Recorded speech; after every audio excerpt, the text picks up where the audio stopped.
আজকের এই ভিডিওটা হচ্ছে আমাদের নর্থ সিকিমে ঘুরতে যাওয়া নিয়ে। আজকে আপনাদের এই ভিডিওটাতে সব কিছুই বলবো যে আমরা কোন ট্যুর ট্রাভেলের সাথে গেছিলাম, কোথায় কোথায় ঘুরেছিলাম আর আমাদের এক্সপিরিয়েন্স কী ছিল। ঘড়িতে তখন 1:35 আর আমরা সব জিনিসপত্র গুছিয়ে বসে আছি, কারণ আমাদের 4:10 তিস্তা তোরসা এক্সপ্রেস ছিল ব্যান্ডেল থেকে। সেটা শিয়ালদা থেকেও ছাড়ে, কিন্তু আমরা ব্যান্ডেল থেকেই ধরবো কারণ ওটা আমাদের বাড়ির কাছে পড়ে। আর আমি এখানে জুতো পরার চেষ্টা করছিলাম, আর এখানে জ্যোতিজি দাঁড়িয়ে আছে। জ্যোতিজি খুব খুশি আর আমিও খুব খুশি, কিন্তু দেখুন খুশির চোটে আমি জুতো পর্যন্ত পরতে পারছি না। কি জানি কি আমার কি হয়, আমি জুতো পর্যন্ত পরতে পারছি না। আর আমরা এখানে চলে এসেছি শেওড়াফুলি স্টেশনে। দুপুরবেলা ভীষণ গরম ছিল আর আমরা ট্রেন পেয়ে গেছিলাম সঙ্গে সঙ্গেই প্রায়। আর দেখুন আমরা ব্যান্ডেলে চলে এসেছি, কিন্তু হ্যাঁ আমরা পৌঁছে গেছিলাম প্রায় 2 ঘন্টা আগে। জানি না কেন আমাদের মা বাবার আত্মা ভর করেছিল আর আমরা 2 ঘন্টা আগে পৌঁছে গেছি। আর এখানে সৌম্যজিৎ দাদা চুলে ইংরেজদের মতন রং করে চলে এসেছে, আর তারপরে বান্টি দাদা ওরাও সবাই চলে এসেছিলো, কিন্তু ওরা লেট করে এসেছিলো। যাই হোক, ওরাই ঠিক টাইমে এসেছিলো, আমরা একটু আগে চলে গেছিলাম। আর এখানে আমাদের ব্যাগের পুরো বড় সম্ভার আমি আপনাদের দেখাচ্ছি। দেখুন মানুষ সব এইটুকুটুকু, কিন্তু ব্যাগ এত বড় বড়। আর এখানে আমাদের চলে এসেছে তিস্তা তোরসা। ঠিক রাইট টাইমেই ঢুকেছিল, কিন্তু 3 নম্বর প্ল্যাটফর্মে বদলে 5 নম্বর প্ল্যাটফর্মে ঢুকেছিল। আর ট্রেনের অ্যাপটাতেও 3 নম্বরই দেখাচ্ছিল, তো সেই সময় আমাদের একটু দৌড়াদৌড়ি করতে হয়েছিল। যদি আপনারা তিস্তা তোরসা এক্সপ্রেসে যান তাহলে ওইটা একটুখানি আগে থেকে জেনে নেবেন যে ট্রেন কোন প্ল্যাটফর্মে দেবে। আর ট্রেন ওখানে প্রায় 2-3 মিনিটই দাঁড়িয়েছিল, তার বেশি দাঁড়ায়নি। তো ঠিকঠাক আপনাদের কোচ নাম্বার জেনে আপনারা উঠে পড়বেন। আর আমরা এখানে ট্রেনে উঠে বসে পড়েছি। এখানে সেলফি সেশন চলছে, এখানে জ্যোতিজি চুল ঠিক করছে। যেহেতু ট্রেনে অনেকক্ষণ বসে থাকতে হবে, তাই আমি জানলার বাইরে প্রাকৃতিক দৃশ্য দেখতে দেখতে যাচ্ছিলাম। আর তারপরেই ঝপ করে সন্ধে নেমে গেল।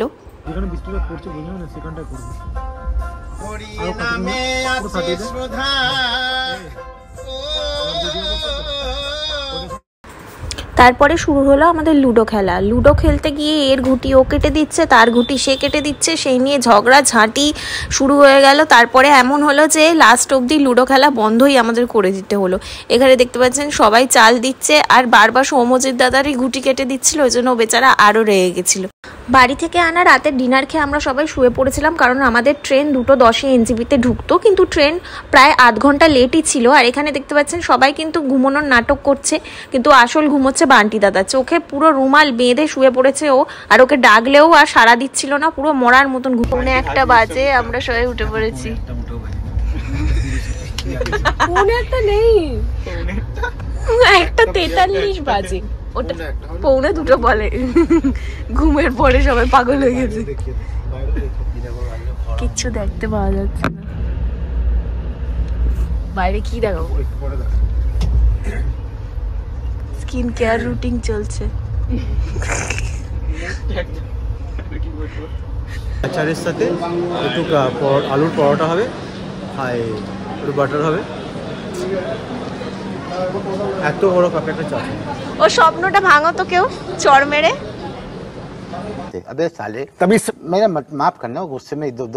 নর্থ সিকিমে আসার পর আমাদের একটা প্রবলেম যেটা হয়েছিল, যেহেতু মাঝরাতে আমাদের ট্রেন নামিয়ে দিয়েছিল এনজেপিতে, তো একটুখানি ফ্রেশ হওয়ার জন্য যে ওয়েটিং রুমগুলো ছিল সেগুলো কিন্তু পুরো ফুল ছিল। আমরা এর আগে যখন দার্জিলিং এসেছিলাম জানুয়ারি মাসে, তখন ঠান্ডার কারণে হোক কিংবা টাইমিংয়ের কারণে হোক, তখন কিন্তু ওয়েটিং রুমগুলো আমরা পুরো ফাঁকা পেয়েছিলাম। আমরা স্টেশন থেকেই মোটামুটি ফ্রেশ হয়ে এখন পার্কিং লটের দিকে চলে যাচ্ছি, কারণ আমাদের গাড়ি বলেছিল যে ও 4টের মধ্যে চলে আসবে। তো আমরা এখানে এনজেপির ওভারব্রিজ দিয়ে হেঁটে এখন দেখুন পার্কিং লটের দিকে যাচ্ছি।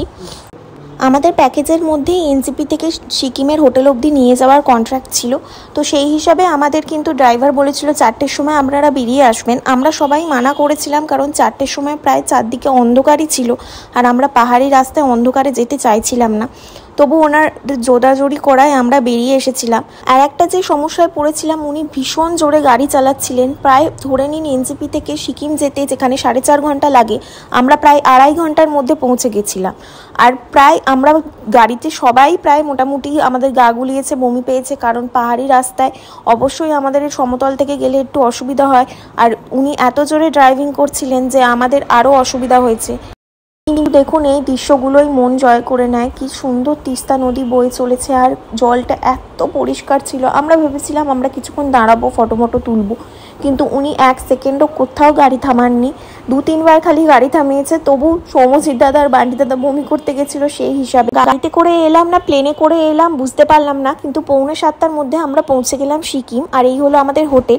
আপনাদের হোটেল আর সিকিমের পুরো ট্যুর আবার পরের দিন দেখাবো। আজকের জন্য এই এনজেপি থেকে সিকিম অবধি।